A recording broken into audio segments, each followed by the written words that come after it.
안녕하세요. 안티곤의 니나입니다. 오늘은 조지오웰의 Animal Farm, 챕터 1, 나머지를 이어서 읽겠습니다. And even the miserable lives we lead are not allowed to reach their natural span. For myself, I do not grumble, for I am one of the lucky ones. I'm 12 years old and have had over 400 children. Such is the natural life of a pig. But no animal escapes the cruel knife in the end. You, young pokers, who are sitting in front of me, every one of you will scream your lives out at the block within a year. To that horror we all must come, cows, pigs, hens, sheep, everyone. Even the horses and the dogs have no better fate. You boxer, the very day that those great muscles of yours lose their power, Jones will sell you to the knacker, who will cut your throat and boil you down for the foxhounds. As for the dogs, when they grow old and toothless, Jones ties a brick round their necks and drowns them in the nearest pond. Is it not crystal clear, then, comrades, that all the evils of this life of ours spring from the tyranny of human beings? Only get rid of man, and the produce of our labor would be our own. Almost overnight we could become rich and free. What then must we do? Why? Work night and day, body and soul, for the overthrow of human race. That is my message to you, comrade. Rebellion. I do not know when the rebellion will come. It might be in a week or in 100 years, but I know, as surely as I see this straw beneath my feet, that sooner or later justice will be done. Fix your eyes on that, comrade, throughout the short remainder of your lives, and above all, pass on this message of mine to those who come after you, so that future generations shall carry on the struggle until it is victorious. And remember, comrades, your resolution must never falter. No argument must lead you astray. Never listen when they tell you that man and the animal have a common interest, that the prosperity of the one is the prosperity of the others. It is all lies. Man serves the interests of no creature except himself. And among us animals there will be perfect unity, perfect comradeship in the struggle. All men are enemies. All animals are comrades. At this moment, there was a tremendous uproar. While Major was speaking, for large rats had crept out of their holes and were sitting on their hindquarters, listening to him. The dogs had suddenly caught sight of them, and it was only by a swift dash for their holes that the rats saved their lives. Major raised his torture for silence. Comrades, he said, here is a point that must be settled. The wild creatures, such as rats and rabbits, are they our friends or our enemy? Let us put it to the vote. I propose this question to the meeting. Are rats comrades?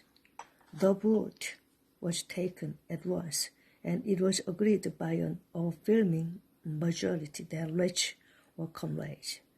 There were only 4 dissentients, the 3 dogs and the cat, who was afterwards discovered to have voted on both sides. Major continued. I have little more to say. I merely repeat, remember always your duty of amity towards man and all his ways. Whatever goes upon 2 legs is an enemy. Whatever goes upon 4 legs or has wings is a friend. And remember also that in fighting against man, we must not come to resemble him. Even when you have conquered him, do not adopt his vices. No animal must ever live in a house or sleep in a bed, or wear clothes, or drink alcohol, or smoke tobacco, or touch money, or engage in trade. All the habits of man are evil, and above all, no animal must ever tyrannize over his own kind. Weak or strong, clever or simple, we are all brothers. No animal must ever kill any other animal. All animals are equal. And now, comrades, I will tell you about my dream of last night. I cannot describe that dream to you. It was a dream of the earth, as it will be when man has vanished. But it reminded me of something that I had long forgotten. Many years ago, when I was a little pig, my mother and the other souls used to sing an old song of which they knew only the tune and the first three words. I had known that tune in my infancy, but it had long since passed out of my mind. Last night, however, it came back to me in my dream. And what is more, the words of the song also came back. Words, I am certain, which were sung by the animals of long ago and have been lost to memory for generations. I will sing you that song now, comrades. I'm old, and my voice is hoarse, but when I have taught you the tune, you can sing it better for yourselves. It is called Beast of England. Old Major cleared his throat and began to sing. As he had said, his voice was hoarse, but he sang well enough, and it was a stirring tune, something between Clementine and La Cucaracha. The words ran. Beasts of England, beasts of Ireland, beasts of every land and clime, hearken to my joyful tidings of the golden future time. Soon or late the day is coming, tyrant man shall be overthrown, and the fruitful field of England shall be trod by beasts alone. Rings shall vanish from our noses, and the harness from our back. Bit or spur shall last forever. Cruel whips no more shall crack. Riches more than mind can picture. Wheat and barley, oats and hay, clover, beans, and mangel wattles shall be ours upon that day. Bright will shine the fields of England, purer shall its waters be, sweeter yet shall blow its breeze, on the day that sets us free. For that day we all must labor, though we die before it break. Cows and horses, geese and turkeys, all must toil for freedom shake. Beasts of England, beasts of Ireland, beasts of every land and clime, hearken well and spread my tidings of the golden future time. The singing of this song threw the animals into the wildest excitement. Almost before Major had reached the end, they had begun singing it for themselves.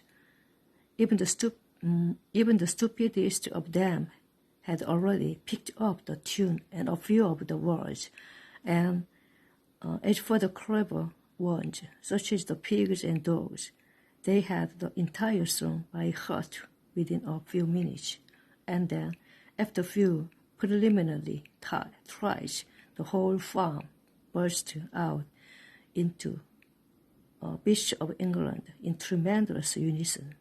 The cows lowered it, the dogs whined it, the sheep bleated it, the horses whined it, the ducks quacked it.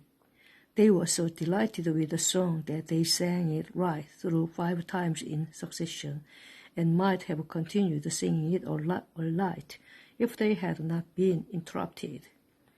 Unfortunately, the uproar awoke Mr. Jones, who sprang out of bed, making sure that there was a fox in the yard.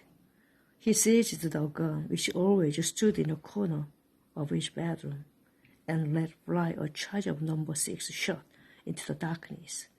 The pellets buried themselves in the wall of the barn, and the meeting broke up hurriedly.